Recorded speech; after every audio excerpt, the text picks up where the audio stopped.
Hi, everyone. Welcome to another episode of Movies with My Cat. I'm Nathan, and that's my pal Big Head over there. Nifty looking microphone, buddy. Now, I gotta assume that most of you all are probably familiar with what a metasploitation horror movie is. But if you're not, the shortest possible description might be a horror movie whose main plot revolves around the evils of heavy metal music, plain and simple.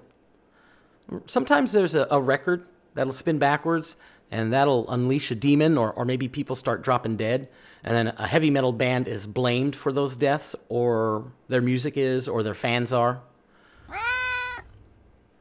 That's true. Very good point, Big Head.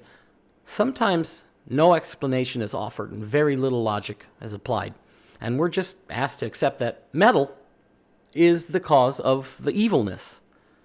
So just shut up, sit back, crank the TV up to max volume, and enjoy the ride. Fortunately for us, that's pretty much the category that today's movie, 1989 Scream Dream, falls into. So, it's party time.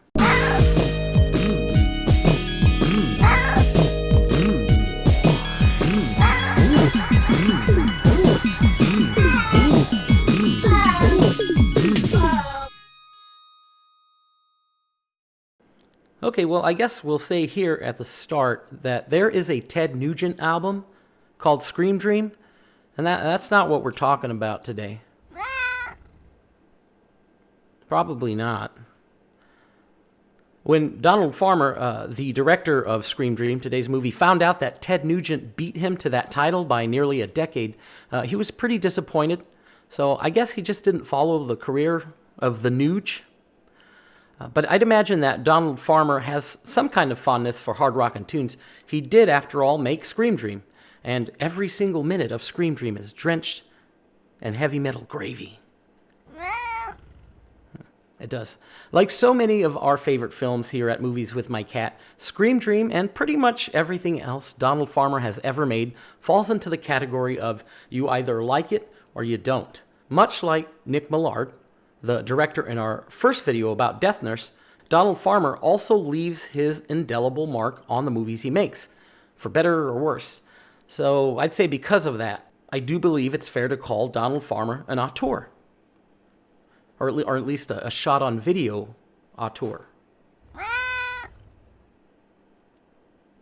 Not an otter, an auteur. It's a French word, I think. Who, the French? Okay, really?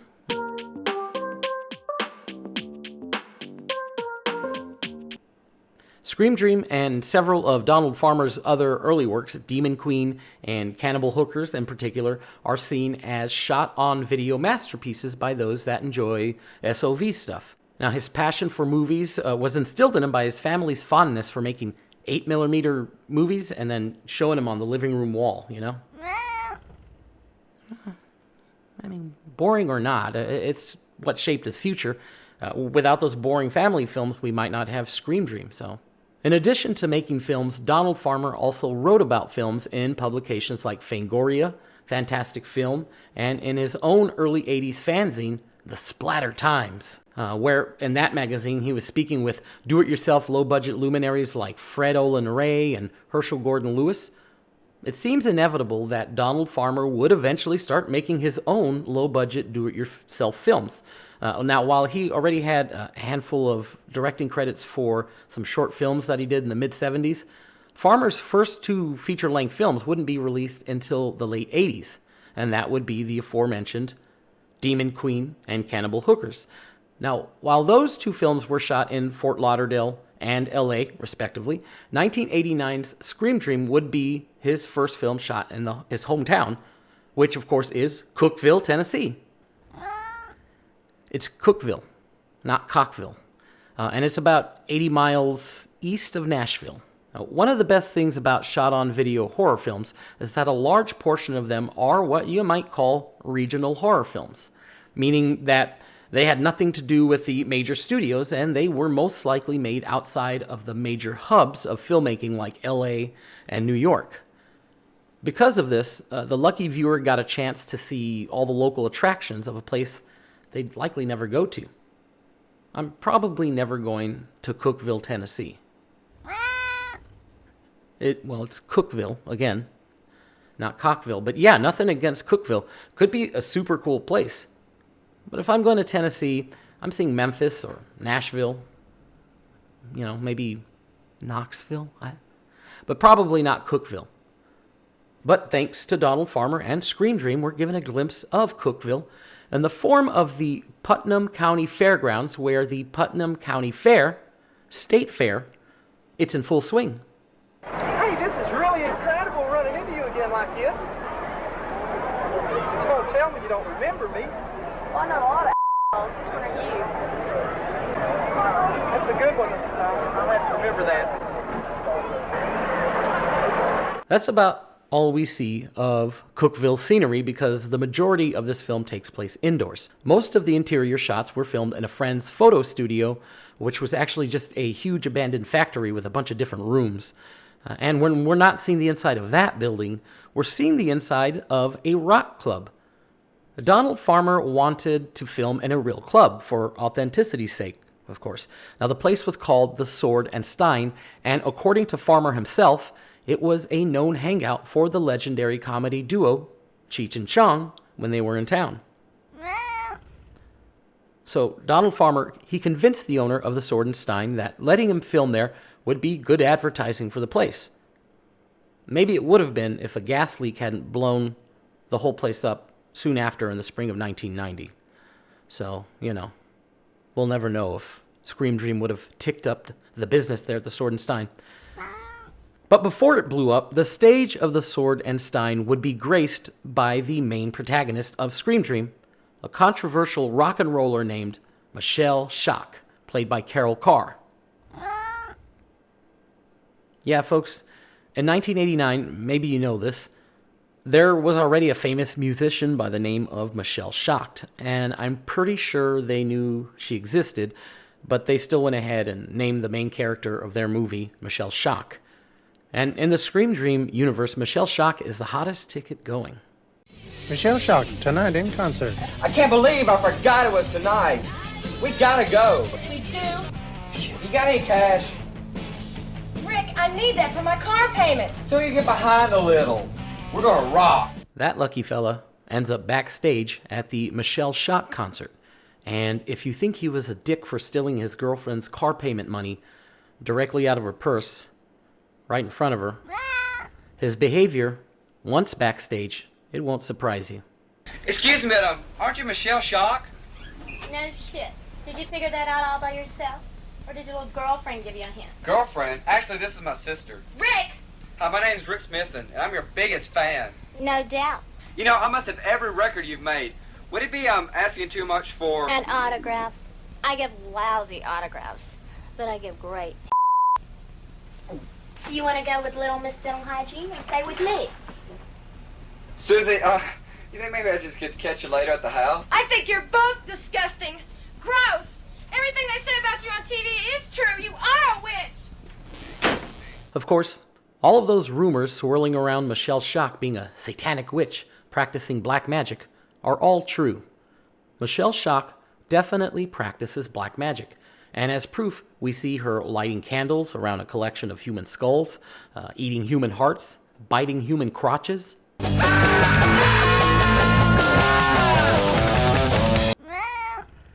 And that satanic imagery, along with the satanic messages in Michelle Schock's music, is making the general public pretty nervous. Yep, it's called Ball Buster. Well, I mean, on one hand, you have testicles. And I guess if you're busting them, you're hitting them. And that's probably something that the devil would like. He might even think it was funny. And so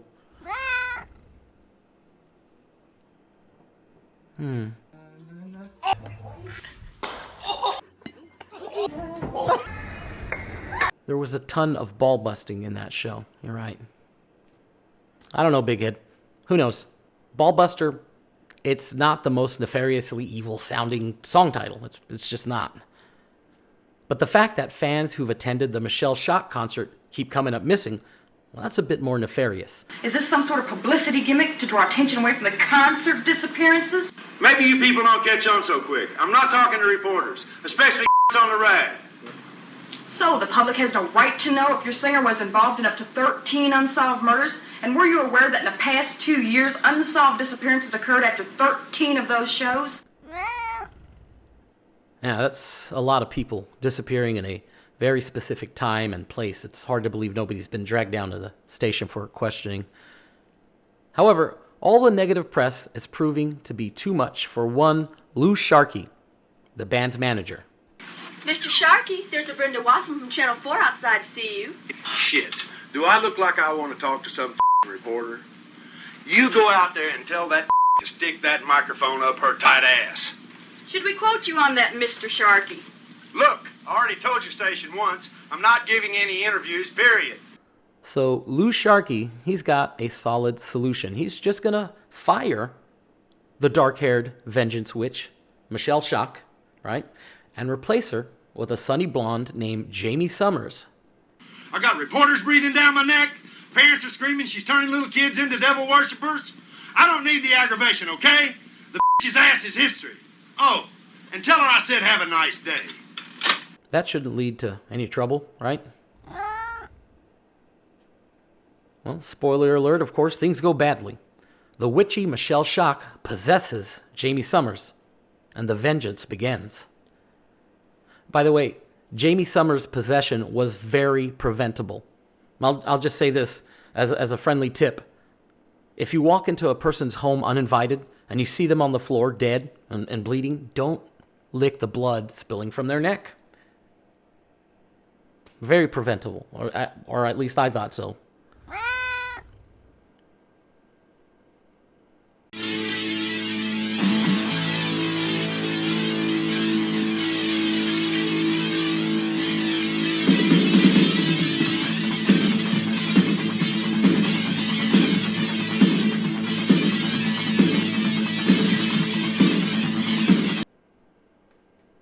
Yeah, okay, well.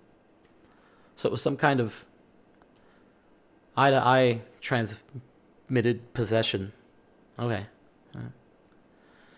Now, Jamie Summers is played by Melissa Moore, who's been in some fun stuff like Sorority House Massacre 2, Repossessed, Mad at the Moon. But the movie Big Head and I know and love her from is Samurai Cop, where she plays Officer Peggy, the flirtiest police officer on the force. Hey, preacher. Yeah? You and I got nothing to do. Let's Okay, Joe. Keep it up. Oh, it's up and ready. You just keep it warm. It's warm and ready. This time he probably cut my dick too, huh? You better come to my house before you report to the captain. For what? Let's use it before you lose it. Me too, Big Ed. Of course, Melissa Moore's role in Samurai Cop wasn't nearly as meaty as her role in Scream Dream. Yeah. No, I'm not. I'm saying her role was more substantial in Scream Dream. She's a main character playing both a rock singer and a possessed demon monster. That's way meatier, way more substantial a role than she had in Samurai Cop. Now that said, when she's done up as a demon monster, she doesn't appear to have a shirt on. And we do see, Yeah, but I think Melissa Moore did a bit of nude modeling, so hopefully she was comfortable with all of it. Donald Farmer does say that Melissa Moore's demon transformation in Scream Dream is one of his favorite scenes of his own work. He's proud of that one. Kind of strange looking there with no shirt, but it's cool. And fun, for sure. Scream Dream does pack a lot of strange fun into its 69-minute runtime. You're going to get your fix of rubber hand monster puppets. There's wonky music blaring over entire conversations. So that means you're going to replace Michelle? Good. I want you to talk to Lou for me. But arguably, Scream Dream's greatest asset is its theme song.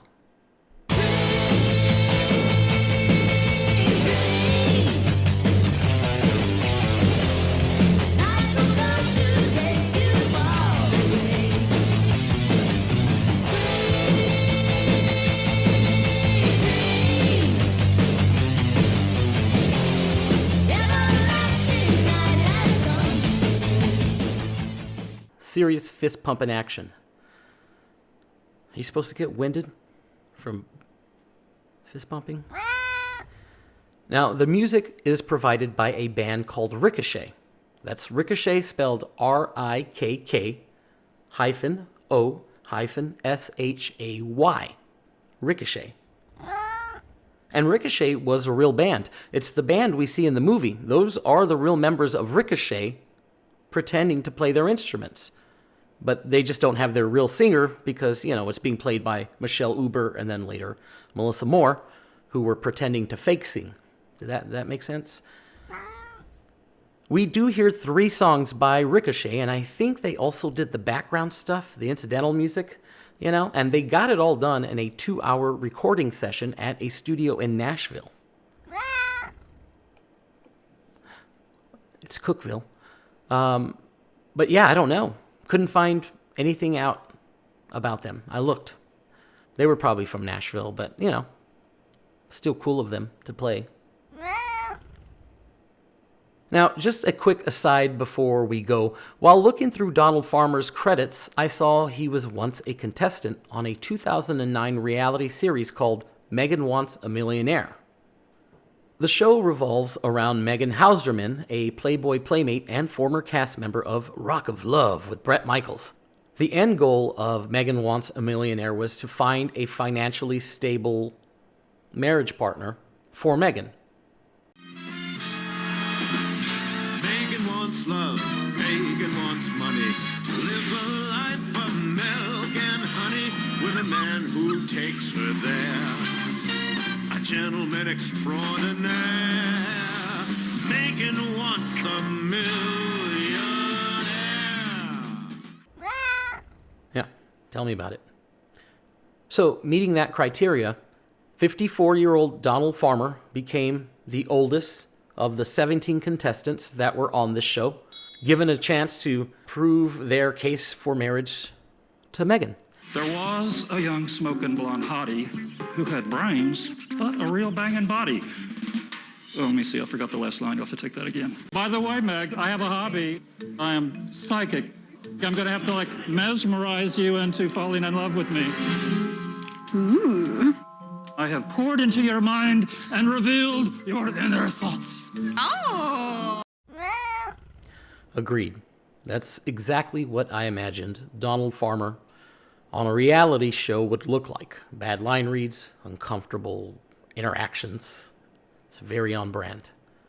One of the activities on the show involved giving all the contestants special names. There were names like the Southern Gentleman and Smooth Operator and the Latin Lover. Right, Big Dog, that was another one. Donald Farmer's nickname? Hello, Megan. Hi. I'm Donald. Donald? Yes, I'm a movie producer.